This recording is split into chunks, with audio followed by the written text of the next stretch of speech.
How amazing that the self-nature is inherently complete. How amazing that the self-nature neither moves nor stays. How amazing that all Dharma come from this self-nature. So the last stanza is most important. Huh? How amazing that all Dhamma come from that self-nature, that true nature. That's why from this true nature, the first thing to come out is a pure awareness nature. But to access this, you need a form and mind. You need to be born into the existential world. That's why there is a karmic nature that can give you the condition to be born into the existential world. Then, when you are born into this existential, there is a form and mind. For our case, this is a human being, understand not? So for our case, this one is a human being. So as a human being, you have the physical body, you have the mind. But this mind, there are two minds. One is the true mind, which is this one, the original one, that is responsible for the creation of the mundane thinking. That's why the five aggregate of form and mind, second aspect, the thought, that one is Sankhara. That one is the Chitta.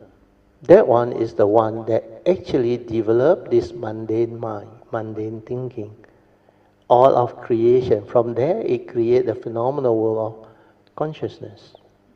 So when you understand the movement, then you understand this is very important. This is the primordial. This was there all the while. This is unborn, undying. But you need a form and mind for you to come, understand or not? That's why the purpose of this teaching is to let you know that when you come as a human being or any living being, you can still cultivate. But as a human being, it's the best, because here you have the complete experience of suffering and non-suffering. You can have enlightened being, you can have suffering being, and you can experience hell when your karmic condition is such. That's why you will experience them. So, in fact, if you read the Sutra, the Buddha in fact mentioned most of the Sammasambuddha, when they become Sammasambuddha, they like to take birth within the human realm. Understand or not? That this is the place where all the reality manifests. So what happened is, to transform this, to develop wisdom so that you can return to this pure awareness nature, to realize that you have a nature within, which is the unborn and other things. Then when this nature develops the wisdom and the understanding through the direct seeing, then it understands what this is and what this is. Then it is not deluded by it. Then it will know how to develop the enlightenment until the mundane mind ceases and the pure awareness also ceases. You return to this. So not everybody can come into contact with this pure awareness nature to return. Without a form and mind, this is impossible. That's why the cultivation is so complicated and not easy. Without this understanding, you cannot do it. Because what is being cut off is here. Living being born into this as a human being, as a living being, they create this delusion, and through the karmic process, they play with the phenomenal world of consciousness. That's why insistent birth and death, understand? No? Continuous. To break free is to understand that this one, the form and mind, is not you, but it's a vehicle and tool for you to come, and through this you can meditate to realize the gateway to return, to stabilize it, to return.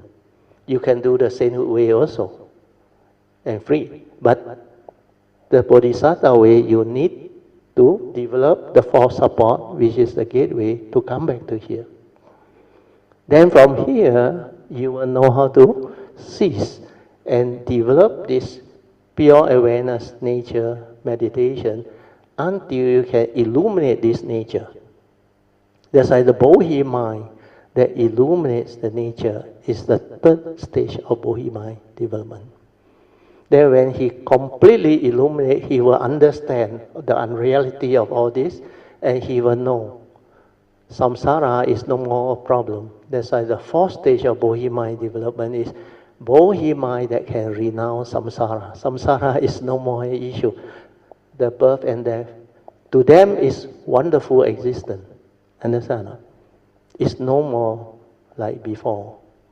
Before you have this understanding. That's why the Mahayana teaching, the teaching that lead you to the supreme vehicle to realize Sammasambuddhahood is a very, very complete teaching that can understand all creation. That's why it goes back to that nature. And that nature is the missing link that scientists cannot understand and penetrate. Without you don't meditate, you cannot. So, although science has progressed and developed a lot of breakthrough to understand what our universe is, but the more they know, the more they don't know. Because too massive the universe, too extensive. And all this scientific law, they study until they're also very confused because it happened at, now they talk about multi-universe, parallel universe, and a lot of quantum level type of thing, and they are still learning. Because they cannot penetrate this pure awareness nature, you cannot understand the totality of what the universe is.